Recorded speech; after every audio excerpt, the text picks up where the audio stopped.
basic tactics. Yes! Crowd pleasing. Okay, so basically, so far in chess class for middle school, we have covered basic piece movement, checkmates, how to play an opening pretty well. All essential United States Chess Federation tournament rules, and now we're working on tactics. So today we're going to break down what a tactic is and some basic examples of tactics. So let's go ahead and get started because this will be a test. And what I like to do with my classes, so say we've got a 4-day week this week, tomorrow and Thursday, all the classes will have tactics problems presented by chess.com for them from their tactics generator. And the class that gets the most tactics right will eventually get a pizza party. Okay, so they compete against each other. We keep score, and it's a fun game. I always like to do it. So then Friday they have a tactics test. So breaking it down. Now we're going to define first what a tactic is in chess. And most people, when they hear tactic, they think, "Oh, I'm winning material. Oh, I'm getting checkmate." Not necessarily. Tactics can be a sequence of moves which has a favorable outcome for you. That's how I would define a tactic. It's more open-ended because it's not just simply checkmate or winning material. So say I could have a situation to where I cannot win, but say I have a king and queen and I sacrifice my queen in order to stalemate my king. Well, I was going to lose if I did anything else, so a draw is a good result. It was a favorable outcome. So understand, by definition, there are many, many different types of tactics. I'm just covering the very, very basic ones. So let's go ahead and get started with checkmate tactics. Okay? So when I'm trying to solve a tactic, I am looking to try 3 different things in this order. So here's our first position, and it's C, C, T. Checks, captures, threats. Now, that's in order of most forcing to least forcing. Now, when people ask me, they're like, "So how many moves can you see ahead?" It's a common question that chess players get. Well, the answer is it depends, because in a situation to where I can check my opponent's king, he only has a few different ways to get out of check. So if I can keep putting him in check, you could see how it's very easy to see move after move, how I could see multiple moves in advance for a very long period of time. Now, the importance of everything that we've covered so far pales in comparison in chess to tactics. There's a quote that says 99% of chess is tactics. If you master tactics, you pretty much master chess. It's that important. Everything else will come organically by playing. So in this position, we try our checklist. Are there any checks in the position? Actually think before answering the question. That would be helpful. Yes. There is? So give me a check from the notation we practiced.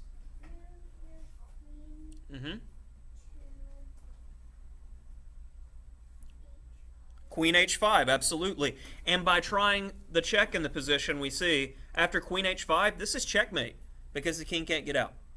That's simple. Now, here's a more advanced one.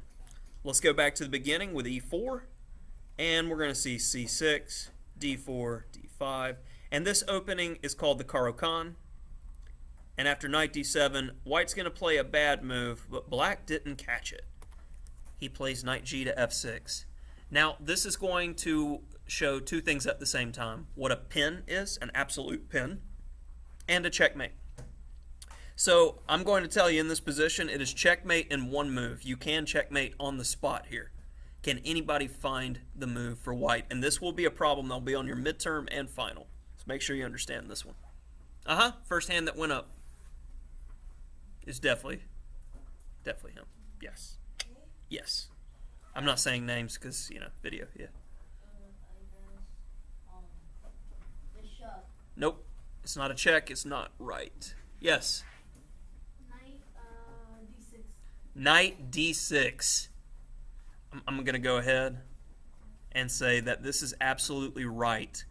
Because, can the pawn take? No. No, because the queen is pinning the pawn, and this is called a smothered checkmate. Because the king is surrounded by all of his own pieces, and they can't do anything. Everybody clear on this checkmate? It's a beautiful idea. So, we got it. Moving on. Now, this is an absolute pin, because he absolutely cannot move this pawn. He would be in check. So let's look at another example of an absolute pin to make sure that you got it. So coming back to e4 again, let's say d6, knight f3, knight c6, bishop b5. Now, this bishop is attacking the knight, and behind it is the king. So this is an absolute pin. He absolutely cannot move the knight. So a way that would be successful when you have a pin is adding more pressure to it. So say if black doesn't know what he's doing, we've talked about bad opening principles, he's just moving a pawn on the side of the board, I'm going to take the whole center, thank you sir. And then he moves his pawn again. After I push the pawn, I'm adding pressure, so if he continues to do this type of stuff, thank you for the free stuff. He can't move the knight, so I just added pressure to it. Everybody get how you could work a pin to get something extra? More material, more guys, and we know from practicing the basic checkmates that if you're up a queen, up a rook, you can win. So you're always looking to get up material. Now going back, let's see a relative pin. This time we're going to start with d4. And I believe this is a Tory. I think that's what the opening's called. So this is a relative pin. The bishop's attacking the knight, and behind it is the lady. But the problem with this position is, do I want to move this knight? I can though, right? I can move the knight, so it's relative. So if you move the knight, the problem is numbers, you know? So do we all get the difference between an absolute pin and a relative pin? Absolute is absolute you cannot move because you'd be moving into check. We can't move into check. Relative pin is there's something of greater value behind the piece. We don't want to move the pin because we'll lose something valuable. Okay? All right, we got that one. Moving on to the next one. Oh yeah, absolutely. All this is test questions.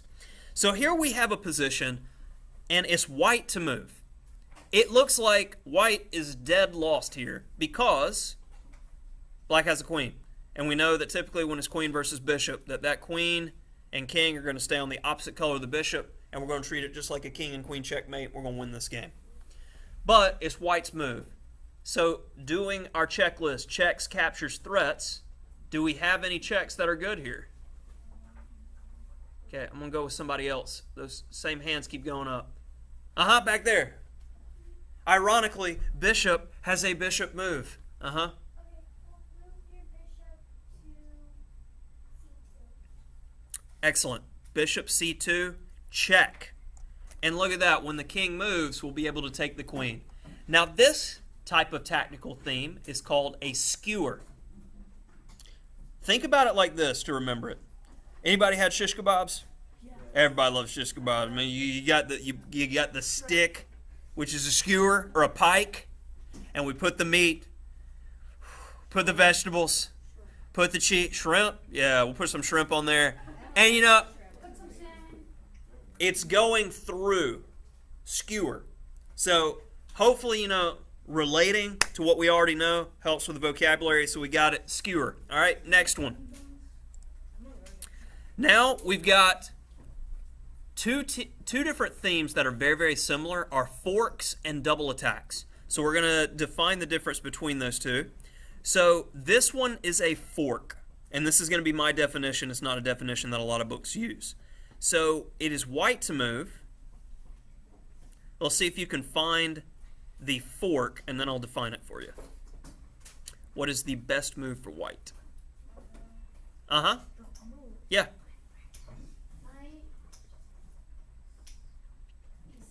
Knight e6, very good, because when the knight moves here, a fork is attacking two pieces at the same time. Most themes in chess with winning material works off of Capablanca's rule, which states the principle of two weaknesses. If I attack two things at the same time, he can only save one, and when he saves one, I win the other, and I'm up material. Concept makes sense on how all this fits together? These are the most basic of all tactical themes, and the basis of all tactics is attacking two things at the same time. Okay? So once the king would move, we would win. And let me ask you a technical question here. How would you win the game with white? What's the easiest way to win the game from here? What would your plan be? I would try to get my pawn up to. Absolutely. Reinforcements. Get the pawn all the way to the other side of the board. We're going to keep our king with the pawn, and we're going to gradually, work them all the way up. And we'd get a queen, and we know the king and queen checkmate, which is in another video if you don't know it. Okay, moving on. This one is a double attack. And let's go ahead and define that difference between a fork and double attack. In my opinion, a fork is when a piece of lesser value attacks two pieces of greater value. So in that previous case, we had a knight attacking a king and queen. It could also work with pawns. If you got two pawns side by side, and I push up a pawn, and the king's here and a queen's there, when the king moves, I take the queen. Fork. Ooh, bless you. So, now, in this position, this is a double attack. It is a rook, and he has the ability to attack a king and a piece of lesser value. Okay? Yep. Rook to e5, absolutely. And when the rook goes to e5, it attacks the king, it attacks the bishop at the same time. Check. And when the king moves, num-numbers. And probably I'm going to take this guy, and then I'm going to do the king and rook checkmate, which is covered in that video that we watched. Okay? Next, and the final example. This one's a little bit harder.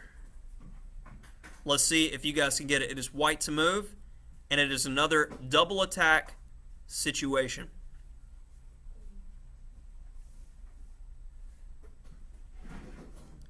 Uh-huh. You can move your king to. Wait, no, never mind. King won't help. Definitely a lady move. You can. Never mind. Ah, good try though. Uh-huh. Uh-huh. Queen e1 is a great move. Queen e1 or queen h6 works because both double attack to pony. And when the king moves, we grab the knight. And now this actually is a difficult endgame that I don't have mastered, but I've actually won it in a tournament game before because I just kept playing until my opponent messed up with the king and rook. You can eventually get checkmate here. There are some drawing methods to where the rook can sacrifice itself and get stalemate, but that is a completely different lecture, which we will do in the future for Palm Beach Chess. You have a question? Okay, so couldn't we have moved the queen into f4? Queen to f4. If you go queen f4, you are just making a threat. This is the difference between, our checklist, CCT. Checks, captures, threats, because now I'm going to go knight f5 and I save the piece. Make sense? That's why we want to find the most forcing move. All right, so I'm going to go ahead and close out the video there. Good question to end it. Test on Friday.